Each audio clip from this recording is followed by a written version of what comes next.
What would change in your life if you truly believed that the impossible was God's starting point and not your finish line? Many people wait for certainty before they move, but faith isn't born in certainty. It's forged in the gap between what you see and what you've been promised. The impossible isn't a wall to stop you. It's a doorway that only opens when you step toward it, when you decide to trust your world won't necessarily grow quieter. Winds may rise, doubts may speak, but your spirit will learn to stand on a deeper foundation than feelings, forecasts, or familiar patterns. To believe for the impossible, start by changing the lens. Your circumstances might be loud, but they are not final. The storm can be real and still not be in charge. Faith looks at the same facts and draws a different conclusion. This is bigger than me, therefore it belongs to God. You are not called to calculate how a sea will split, a wall will fall, or a giant will drop. You are called to take the next faithful step and let God be God in the details. Faith begins where comfort ends, step while it's still uncertain. That is the heart of the first keynote. You see, comfort is a familiar space, a place where nothing stretches you, where you already know how things will unfold, but growth never happens in comfort. Transformation never begins in the predictable. Faith is the willingness to leave what feels safe. Even while your eyes cannot yet see the path, it is stepping forward when logic says, wait, when circumstances say impossible, and when fear whispers, stay. The truth is, comfort zones are deceptive. They feel like security, but they often keep you from ever experiencing the extraordinary. Faith, on the other hand, is uncomfortable at first, but it carries you to a destiny that comfort could never give you. When you look at life, many of the greatest moments happen outside the boundary of what you know. Think about it. No one ever did anything remarkable by clinging to what was familiar. Every dream fulfilled, every new season entered, every door that opened began with a step into the unknown. Faith is not about having the full picture. It's about trusting the one who holds the picture, even when you cannot see it. It's about saying, I don't have to know how, I just need to trust and move. That small step taken in uncertainty is what heaven responds to. This stepping out does not mean the path will be easy or without resistance. Often, the very moment you choose to step out, doubts and fears rise like waves. That is not a sign that you're failing. It's usually a sign you're moving in the right direction. The resistance is the testing ground of faith. If it were effortless, it would not require belief. Faith is exercised in those trembling moments where you choose to lean on God rather than on your own calculations. You may feel like you are walking blind, but faith is never blind. It sees differently. It sees through the lens of trust rather than sight, promise rather than problem. So why does faith begin where comfort ends? Because as long as you are leaning on comfort, you are still leaning on control. You're depending on your own understanding, your own resources, your own predictability. But the impossible cannot be achieved through control. The impossible requires surrender. It requires you to admit, this is bigger than me, and in that admission, you give room for God to show himself in ways you could never orchestrate. When you step while it's still uncertain, you declare that your confidence is not in the path, but in the one guiding your steps. Imagine standing on the edge of an unknown path. Comfort would tell you, wait until the whole road is lit. Faith whispers, take the first step, and the light will appear as you move. That is the mystery of faith. It rarely reveals the whole journey at once. Instead, it unfolds moment by moment, step by step. The provision, the clarity, the opportunities, they do not come before the step, they come because of the step. It is your act of moving in uncertainty that activates what is waiting ahead. Faith also reshapes how you see challenges. To the comfortable mind, challenges look like barriers. To the faithful heart, challenges are simply invitations for God to prove that nothing is too difficult. Each time you step past the border of comfort, you step into a new measure of trust, a new depth of resilience, and a new capacity for what God wants to do in and through you. The very thing that looks impossible in this moment may one day become your testimony of how faith carried you beyond limits you once thought were permanent. So I challenge you, do not wait for perfect conditions. Do not wait until the fear disappears or the plan is flawless. Take the step while it's still uncertain. Speak even while your voice trembles. Move even while your knees shake. Begin even when you feel small, because the moment you dare to leave comfort behind, you enter the realm where miracles happen. Faith is the bridge between what you cannot do and what God can do, and that bridge is only crossed when you are willing to walk where comfort cannot take you. See with a higher lens, measure your future by God's power, not present limits. This is the essence of the second keynote, and it is where many lives are either propelled forward or held back. Most people measure their possibilities by the scale of what they can see right now, the bank account balance, the skill set they currently possess, the network they have, or the resources in their hand. But when you live only by what is visible, you become confined to the borders of what is already proven. Faith calls you to lift your vision higher, to see beyond your limitations, and to measure what is possible not by the scarcity of today, but by the abundance of the one who holds tomorrow. The truth is, your present reality may look small, restricted, or even hopeless. But reality is not the same as destiny. Reality is only a snapshot of a moment in time, not the final story of your life. If you measure your future by this single frame, you will misinterpret what is possible. A seed in the soil looks insignificant, but within it is an orchard. A cocoon looks restricted, but inside it is transformation. Your life is not defined by what it looks like now. It is defined by the power that is shaping what comes next. Faith refuses to let the present moment dictate the future's potential. Seeing with a higher lens means learning to look at your circumstances with God-sized perspective. Instead of saying, I don't have enough, you begin to say, what I have is enough for God to multiply.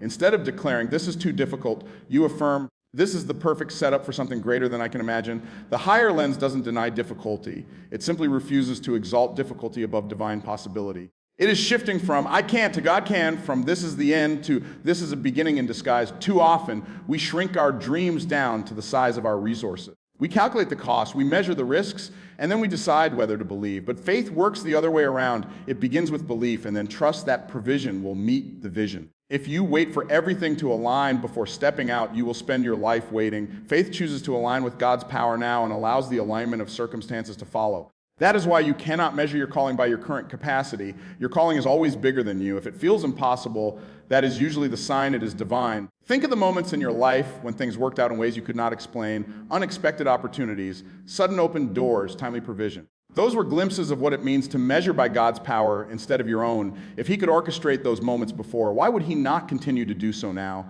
The higher lens takes past faithfulness as evidence for future hope. It trains you to interpret even closed doors differently, not as rejection, but as redirection towards something better aligned with your destiny. Seeing with a higher lens also changes how you carry yourself. When you measure your future by present limits, you carry hesitation, timidity, and constant second-guessing. But when you measure it by God's power, you carry boldness, confidence, and an unshakable peace. You stop asking, do I have what it takes? And you start affirming, if I walk with God, what it takes will be given. You stop waiting for permission from people and begin walking in authority from a higher source. The lens you choose determines the life you live. If you look only at the natural, you will always feel confined.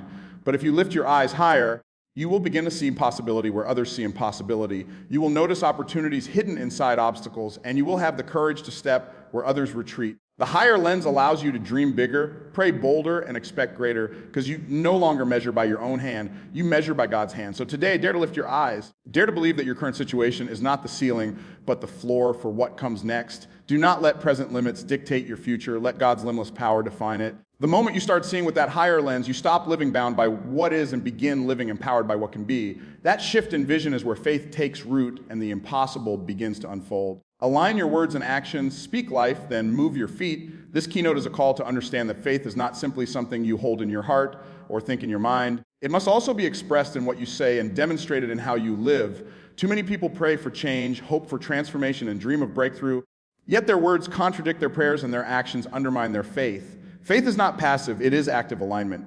It begins in the heart, comes out of the mouth, and is solidified through movement. When your words and your actions line up with what you believe, you create the atmosphere for the impossible to manifest. Words are powerful. They carry life and they carry death. Every time you speak, you are either planting seeds of hope or sowing seeds of defeat. You may not realize it, but your words are shaping your expectations and directing your steps. If you continually say, I'll never get out of this, or it's just not possible for me, then your actions will unconsciously move in the direction of those confessions. On the other hand, when you declare, I believe provision will come, or I am stepping into greater things, you are positioning yourself to see opportunities, to recognize divine connections, and to step boldly where others hesitate. Your speech is not just commentary, it is creative, it sets the tone of your life, but words alone are not enough. Speaking without acting is like planting seeds and never watering them. You may have the right start, but you will never see the harvest. Faith requires you to put motion behind declaration. If you believe new opportunities are ahead, apply for them. If you believe your health is being restored, align your lifestyle choices with that belief. If you believe you are stepping into a season of growth, start reading, learning, and preparing as if that season is already here. To align your actions with your words is to demonstrate that you truly trust the outcome, even when it has not yet materialized. The disconnect between words and actions is where many people get stuck. They speak positively but live cautiously. They declare abundance but cling tightly to scarcity. They proclaim freedom but continue entertaining habits that keep them bound. This inconsistency waters down faith and leaves people frustrated, wondering why nothing changes. The truth is, change happens when both dimensions, speech and action, move together in harmony. Speaking life without living it creates delay. Living boldly without speaking life creates discouragement.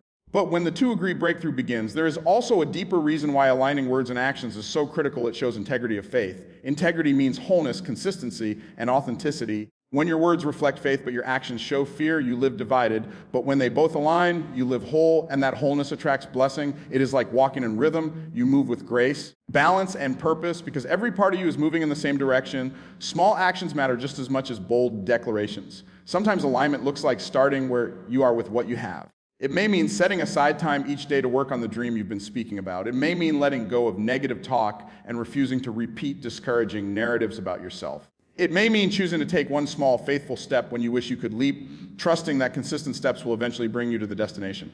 This alignment is not about perfection, but about direction. You will stumble, you will doubt, you will have moments where your actions feel shaky. But as long as you keep recalibrating your words and your steps toward faith, you will keep moving forward. The key is to notice when your words start echoing fear or when your actions drift into passivity, and then to gently bring them back into agreement with what you truly believe. So ask yourself, are my words building the future I believe in or tearing it down?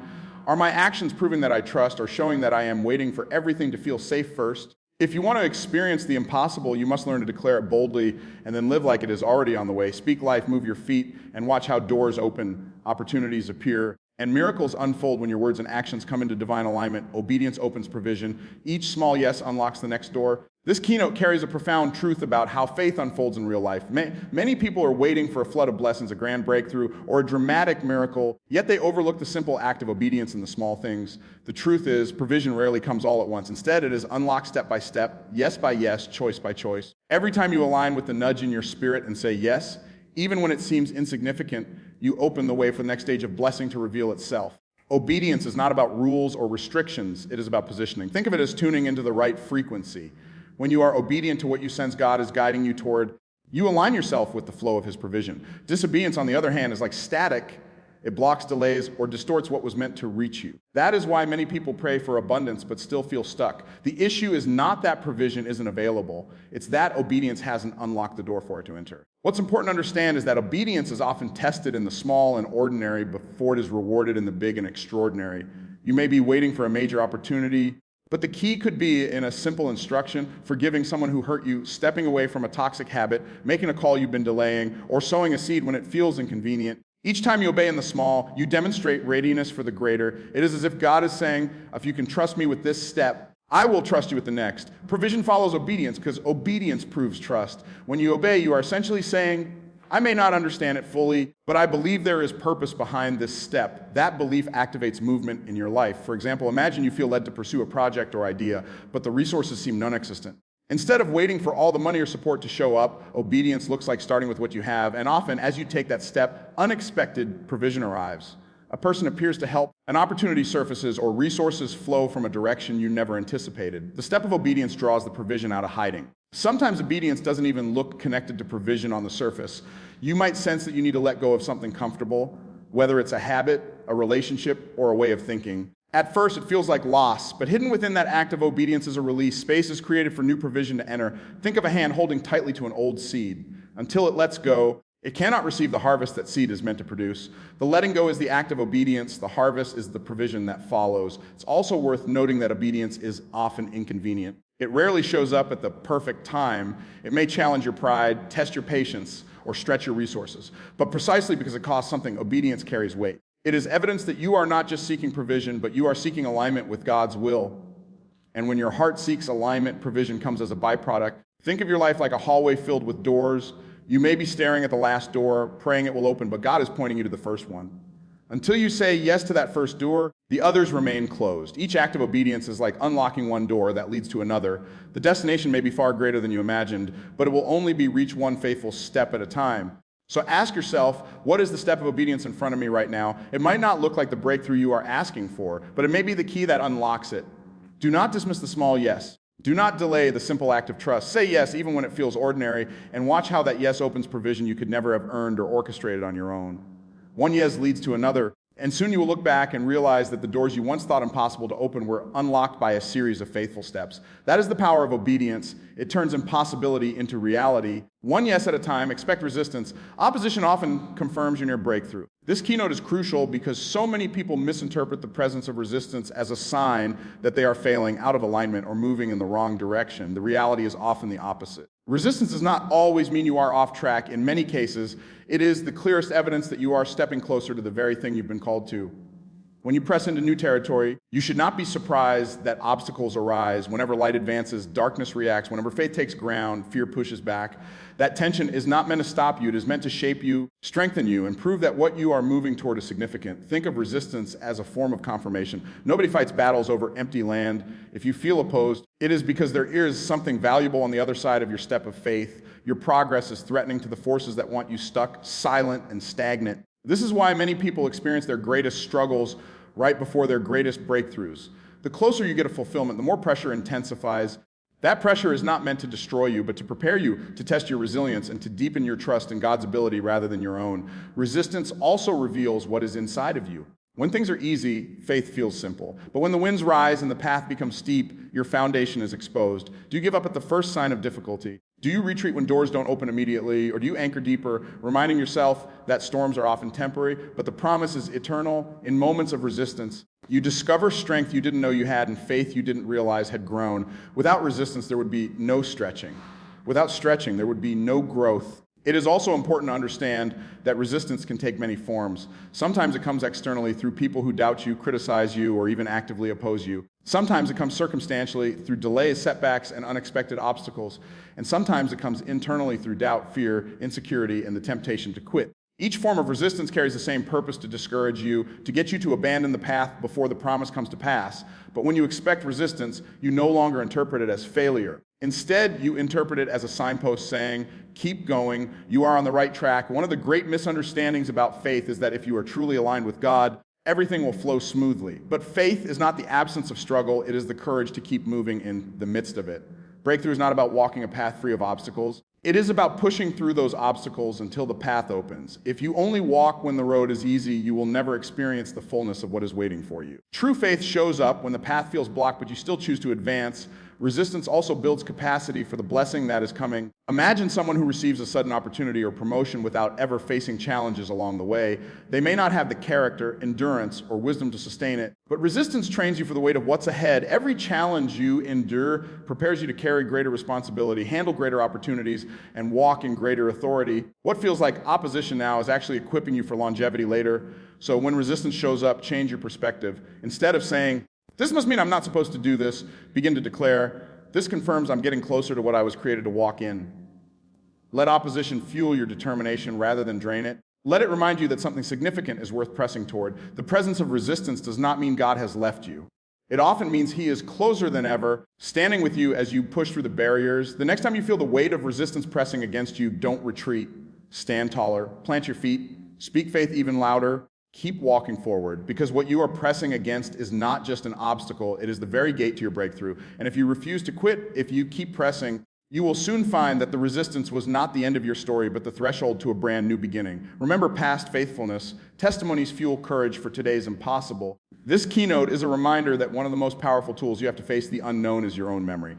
Too often, people become so focused on the mountain in front of them that they forget the mountains that have already been moved behind them. They see the present challenge as overwhelming because they allow the fear of what if to drown out the evidence of what was.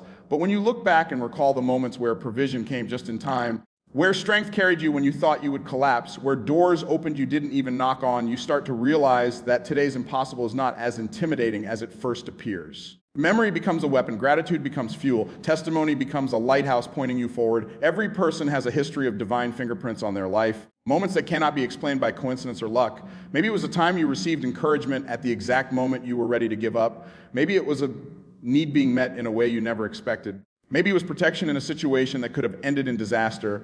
These moments are not random, they are reminders. They stand as monuments to faithfulness, each one whispering, if it happened before, it can happen again. The problem is not that people lack testimonies, it's that they forget them in the noise of current struggles. The power of remembering lies in shifting your focus from what is missing to what has already been given. Fear says, "This is impossible." Memory replies, "So was the last thing." Yet it still worked out. Anxiety asks, "What if it doesn't happen?" Testimony responds, "Oh, what if it does, just like it did last time?" Remembering the past is not living in nostalgia. It is gathering evidence for your faith. It is building a case in your spirit that the God who carried you before is still carrying you now. Recalling testimonies also protects you from despair. When the present feels heavy, when progress seems delayed, when prayers appear unanswered, your natural instinct is to spiral into discouragement. But deliberately rehearsing what has already been done interrupts that spiral. Instead of feeding hopelessness, you feed hope. Instead of rehearsing defeat, you rehearse victory. This practice trains your mind to interpret challenges differently, not as signs of abandonment, but as opportunities for another story of faithfulness to be written in your life. There's another truth here. Testimonies are not just for you, they ripple outward. Your story of breakthrough becomes fuel for someone else's faith. When you share how you overcame, you help someone else believe they can too. Courage multiplies when it is spoken, and hope spreads when it is shared. That is why remembering and retelling testimonies is so powerful. It creates a chain reaction of faith. You never know who might be clinging to hope because of a story you carried from your own valley into victory. Sometimes, the greatest barrier to stepping out in faith is the feeling that you are unprepared or unequipped. But when you reflect on the past, you realize you were unprepared before, and yet provision still met you. You were uncertain before, and yet clarity still came. You were weak before, and yet strength still rose up. These reflections dismantle the lie that you need to have it all together before you move forward. The truth is, you never had it all together in the past, and still the impossible gave way to breakthrough. That realization infuses courage into your present step. So when you face today's impossible, pause and look back. Recall the valleys you've walked through, the storms you've survived, the victories you've celebrated. Write them down if you must. Speak them aloud. Share them with others. Let them become anchors when the winds of doubt try to pull you adrift. Let them remind you that you are not here by accident. You are here because you have already been carried this far, and the same faithfulness that sustained you yesterday will sustain you today. Your past testimonies are not just stories of what happened. They are prophetic glimpses of what can happen again. They remind you that the God who brought you this far is not finished with you yet. They tell you that the impossible is not final, but flexible.